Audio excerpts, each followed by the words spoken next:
sampaikan hari ini berjudul Properti Investasi PSAK 13. Materi ini akan disampaikan oleh dua pemateri, yaitu saya sebagai pemateri 1, yaitu Novika Indriani dengan NIM 2403005, dan saya Nur Adia sebagai pemateri 2 dengan NIM 2403006. baik. Untuk mempersingkat waktu, kita langsung memasuki sesi penyampaian materi kepada pemateri 1. Silakan. Baik, terima kasih atas kesempatannya. Di sini kami dari kelompok 3 akan menjelaskan tentang properti investasi dalam PSAK 13, yaitu tentang ruang lingkup, klasifikasi, pengakuan, pengukuran, pengungkapan, dan pelepasan.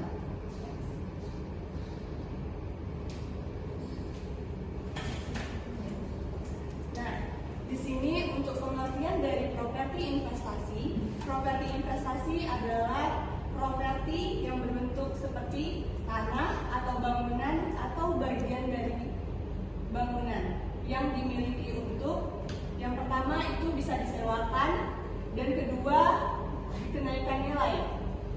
Untuk disewakan itu kita bisa mendapatkan pendapatan sewa, dan untuk kenaikan nilai kita mendapatkan capital appreciation.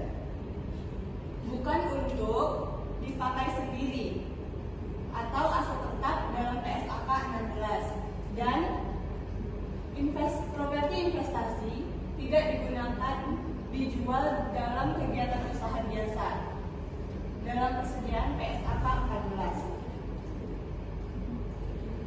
Contohnya yaitu gedung yang disewakan ke perusahaan lain. Untuk contoh nyatanya yaitu perusahaan punya gedung lalu disewakan ke bank. Itu bisa disebut sebagai properti investasi. Contoh yang kedua yaitu perusahaan punya kantor untuk operasional sendiri. Itu merupakan contoh dari aset tetap.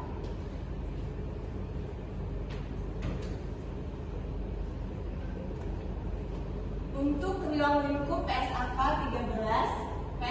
13 ini mengatur perlakuan akuntansi untuk yang pertama, pengakuan properti investasi, yang kedua, pengukuran awal dan setelahnya, yang ketiga, pengungkapan dalam laporan keuangan.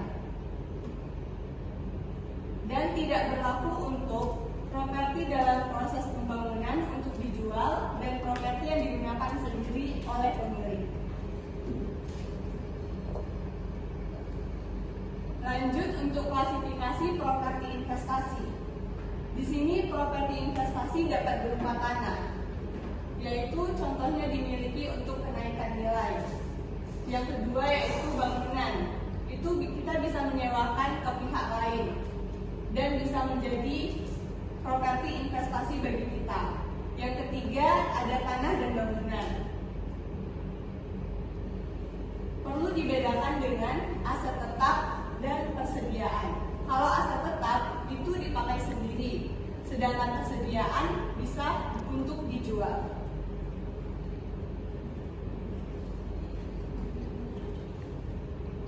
Baik, terima kasih kepada pemateri atas penyampaian materinya. Baik, selanjutnya akan kita lanjutkan dengan pemateri 2. Mohon perhatiannya teman-teman. Untuk selanjutnya itu pengakuan properti investasi. Properti investasi diakui sebagai aset jika pertama, kemungkinan besar manfaat ekonomi di masa depan akan diperoleh. Yang kedua, biaya perolehan dapat diukur secara andal. Pengakuan awal diukur sebesar biaya perolehan atau harga beli tambah biaya langsung terkait. Contohnya biaya notaris, pajak pembelian, dan lain-lain. Contoh kasusnya itu PT Maju membeli gedung sebesar 2 miliar, biaya notarisnya 50 juta, dicatat sebesar 2 miliar 50 juta. Nah, selanjutnya pengakuan setelah pengakuan. Setelah diakui, perusahaan memilih salah satu model, yaitu model nilai pajak atau fair value model. Aset diukur sebagai nilai pasar saat ini. Tidak ada pengusutan, selisih nilai masuk laba berdiri. Yang kedua itu ada model biaya atau cost model, dicatat sebesar biaya perolehan, dikurangi akumulasi penyusutan dan rugi penurunan nilai, dan mirip dengan aset tetap.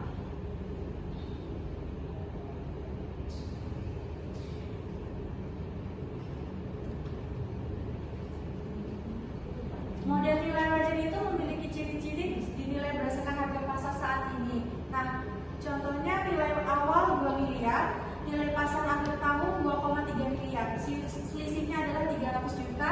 Ini keuntungan di laba rugi. Dampaknya laba bisa naik atau turun drastis tergantung besarnya pasar.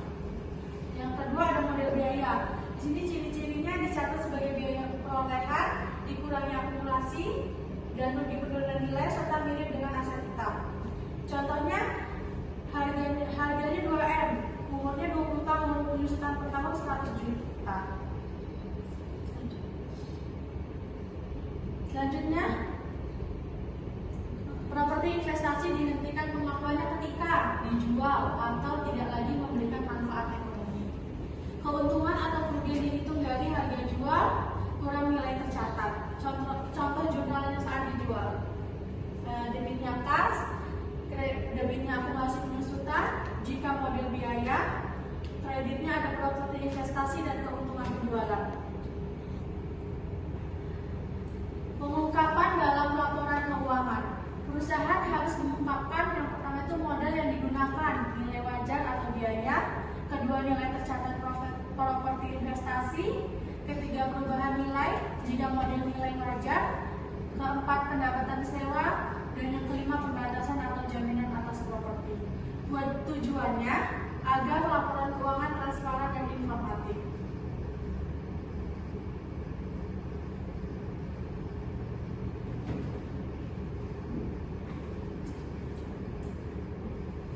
Baik, terima kasih atas pemahaman kedua.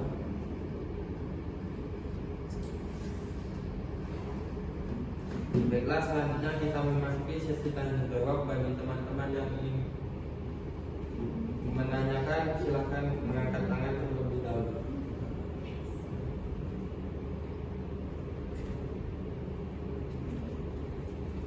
Sebelumnya, perkenalkan nama saya Nurul Maulidia dari kelompok 4. Saya ingin tanya, kenapa PSKK 13 memberi 2 pilihan model? Kenapa nggak satu model saja? Baik, terima kasih kepada Mbak Nurul.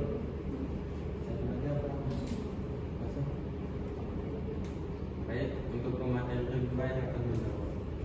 Terima kasih atas pertanyaan dari Mbak Nurul. Kenapa PSKK 13 memberi 2 pilihan model?